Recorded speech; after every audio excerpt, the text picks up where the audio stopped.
सबको जय मसीह।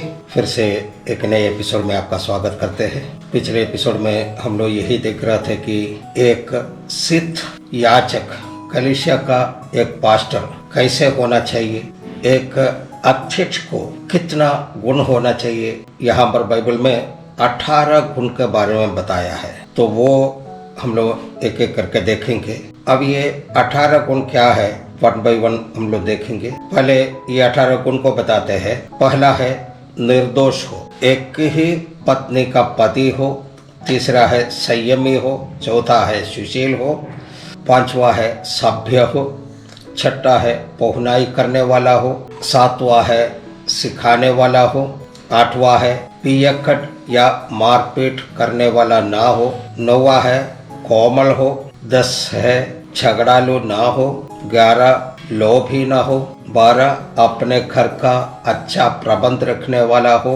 13वां है लड़के वालों को सारी गंभीरता के साथ अपने अधीन में रखने वाला हो। चौथा है नया चेला ना हो। 15वां है बाहर वालों में भी उसका सुनाम यानी कि अच्छा गवाही हो। 16वां है वो गंभीर होना चाहिए। 17वां है वो दो रंगी नहीं होना चाहिए। 18वां है नीच कमाई के लोभी ना हो, पर विश्वास के भेद को शुद्ध विवेक के साथ सुरक्षित रखता हो। यही है 18 गुण। अभी का कलीसिया में अध्यक्ष को कैसे कैसे वह चयन करते हैं हम सब जानते हैं और बताने का जरूरत भी नहीं है। बाइबल के आधार पर अध्यक्ष को चुनना है तो उस चयन प्रक्रिया में इन 18 गुणों से भरपूर एक व्यक्ति ही अध्यक्ष के योग्य है। अध्यक्ष प्रेरित नहीं है और प्रेरित अध्यक्ष नहीं है। प्रेरित का मतलब है मलकीसेदेक के रीति पर प्रतिष्ठा के द्वारा उस ऊंचे स्तर तक पहुंचने वाला व्यक्ति को प्रेरित कहते हैं, और वैसे उस स्तर तक पहुंचा हुआ व्यक्ति परमेश्वर के कलीसिया का नेतृत्व करना है। अब हम देखेंगे ये प्रेरितों का योग्यता क्या होना चाहिए, उनका सेवकाई कैसे होना चाहिए और उनके सेवकाई के द्वारा परमेश्वर के कलीसिया को कैसा गुण प्राप्त होगा इत्यादि को हम लोग देखेंगे। प्रेरितों के बारे में बताएगा तो बहुत बातों को बताना पड़ेगा, 3-4 दिन बताएगा तो भी खत्म नहीं होगा। इसलिए कुछ अति प्रधान बातों को ही यहाँ हम देखेंगे। प्रेरित पद जो है अंग्रेजी में अपोस्तल पद से हुआ है। अपोस्तल पद जो ग्रीक भाषा से हुआ है। अपोस्तेलियो पद का मतलब है भेजा हुआ, तो प्रेरित का मतलब है भेजा हुआ। प्रेरित का 13 गुण होना चाहिए। मैं किसी को दोष नहीं लगा रहा हूँ, फिर भी जो गलत है उसको बताए बिना कैसे रह सकता है। कुछ इवांजलिस्ट पास्टर्स को मैं जानता हूँ जो अपने आप को रेवरेंड और अपोस्तल कहते हैं। ये लोग कभी किसी को सुसमाचार सुनाया नहीं, कलीसिया नहीं चलाया, फिर भी रेवरेंड और अपोस्तल कहते हैं। ये लोग इन पदवी का अर्थ भी नहीं जानते हैं। जो प्रेरित का 13 गुण होना चाहिए उसमें से एक भी गुण इनके अंदर में नहीं है। मैं पटना का एक पास्टर को जानता हूँ, अपने आप को अपोस्तल कहते घूमते थे।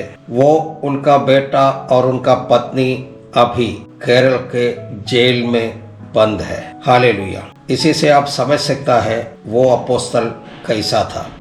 मैं यहाँ पर प्रेरित का वो 13 गुण एक एक करके बताना चाहते हैं। अगर हमसे सुनने वालों में से कोई पास्टर हो, कोई इवांजलिस्ट हो, वो अपने आप को इसके आधार पर जांचे और उसके बाद अपोस्तल बने। पहला है प्रेरित भेजा हुआ व्यक्ति होना चाहिए। इसलिए यीशु मसीह ने बोला, एक वचन पढ़ते हैं यूहन्ना का सुसमाचार 20 अध्याय उसका 21वां पद। यीशु ने फिर उनसे कहा, तुम्हें शांति मिले। जैसे पिता ने मुझे भेजा है वैसे ही मैं भी तुम्हें भेजता हूँ। प्रेरितों का योग्यता है, पिता परमेश्वर ने अपने पुत्र यीशु मसीह को जिस प्रकार इस धरती पर भेजा वैसे ही भेजा हुआ व्यक्ति होना चाहिए प्रेरित। इसका मतलब क्या है? यीशु मसीह को इस धरती पर किस प्रकार भेजा है? उनके पास कुछ भी नहीं था, यहाँ तक कि पिता परमेश्वर ने अपने पुत्र यीशु मसीह को इस धरती पर भेजने का समय हुआ तो उनको जन्म लेने के लिए एक भवन नहीं था और गौशाला में जन्म लिया। इसलिए यीशु मसीह ने बोला, 9:58 में लिखा है, यीशु ने उससे कहा, लोमड़ियों के फट और आकाश के पक्षियों के बसेरा होते हैं, पर मनुष्य के पुत्र को सिर धरने के लिए भी जगह नहीं है। इसका मतलब ये नहीं है कि यीशु नहीं सोया है। यीशु बहुत जगह ठहरा है, अलग अलग घरों में रहा, बहुत जगह खाया पिया, सोया, अलग अलग नावों में यात्रा किया, एक बार गधा के ऊपर सवारी किया, सब कुछ किया। लेकिन इन सब बातों में कुछ भी यीशु मसीह का अपना नहीं था, न कोई अपना घर, न कोई संपत्ति। संक्षेप में यही बोल सकता है, पिता परमेश्वर ने अपने पुत्र यीशु मसीह को जिस प्रकार इस धरती पर भेजा वैसे ही भेजा हुआ व्यक्ति होना चाहिए एक प्रेरित। उनको इस दुनिया में अपना कहने के लिए कुछ भी नहीं, ऐसा एक अवस्था। इसका मतलब ये नहीं है कि घर नहीं होना चाहिए, गाड़ी में नहीं चलना चाहिए। अभी का समय में इस दुनिया में जीने के लिए ये सब आवश्यक है, लेकिन प्रेरित उन सब वस्तुओं को हासिल करने के लिए उसके घेरे में नहीं रहना है। पिता परमेश्वर ने यीशु मसीह को इस धरती पर नियुक्त करके भेजने से क्या क्या फायदा हुआ है, इसको देखते हैं।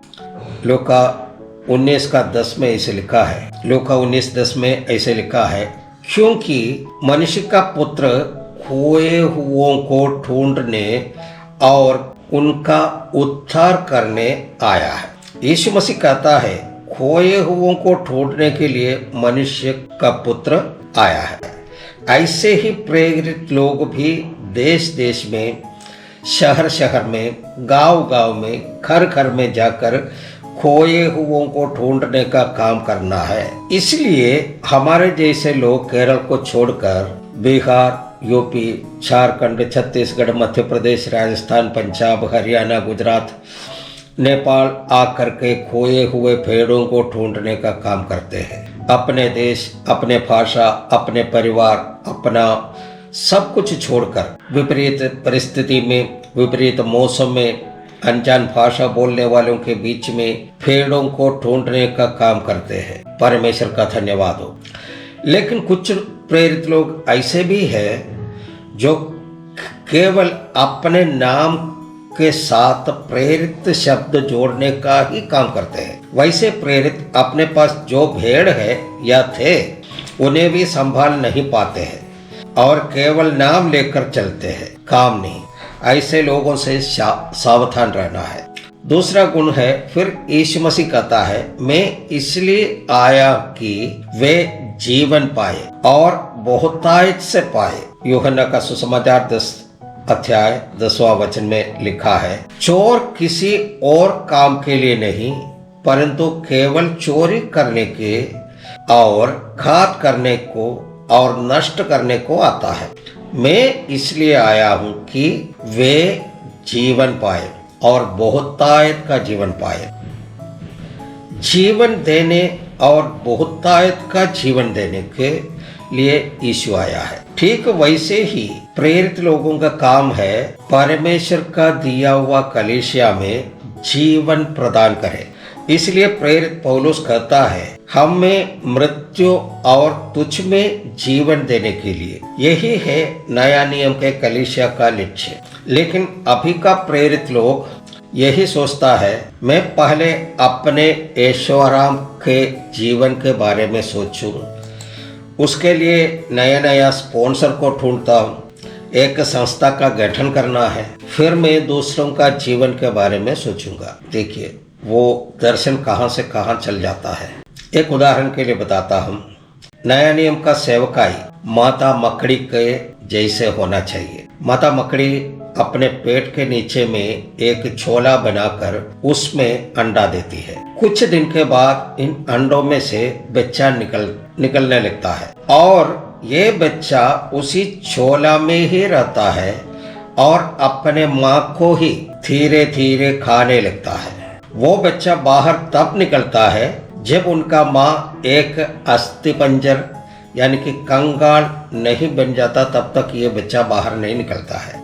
इस प्रकार माता का जीवन समाप्त हो जाता है। इसी प्रकार है नया नियम का सेवकाई। प्रेरित कलीसिया के लिए अपना जीवन देने वाला होना चाहिए। इस समय कलीसिया से यह विनती है कि प्रेरित कलीसिया के लिए अपना जीवन देने के लिए तैयार है तो, लेकिन कलीसिया उनका जीवन नहीं लेना चाहिए। हालेलुया। पिता अपने बच्चों का पालन पोषण करते हुए जिस प्रकार उनको बढ़ाता है, वैसे प्रेरित भी अपने कलीसिया का पालन पोषण करते हुए आगे बढ़ाना है। एक और उदाहरण बताते हैं। हमारा केरल में मेरे पड़ोस में एक बहन को हम जानते हैं। वह अच्छा खासा तंदुरुस्त महिला थी। कुछ साल बाद बिहार से केरल पहुंचा तो एक बार उनसे मुलाकात हुआ। उस समय देखा कि वो बहुत ही कमजोर और दुबली पतली दिख रही थी। मैंने सोचा कि उसे कुछ बीमारी होगी। मैंने उससे पूछा कि आप बीमार हैं, इतनी दुबली कैसे होगी? उसने कहा, मैं बीमार नहीं हूँ, हमारा 4 बच्चा है और पति है। 5 को अलग अलग तरीके का नाश्ता भोजन चाहिए, नहीं तो वे नहीं खाते हैं। और पति को अपने पसंद का खाना बनाकर नहीं देगा तो घर में महायुद्ध जैसे माहौल हो जाएगा। सवेरे 4 बजे से लेकर के रात के 10 बजे तक इन लोगों का फरमाइश पूरा करते करते मुझे खाने का भी फुर्सत नहीं, कभी कभी सोने का भी फुर्सत नहीं मिलती। ऐसे ही एक प्रेरित कलीसिया के लिए एक मां की तरह अपना जीवन देते हैं।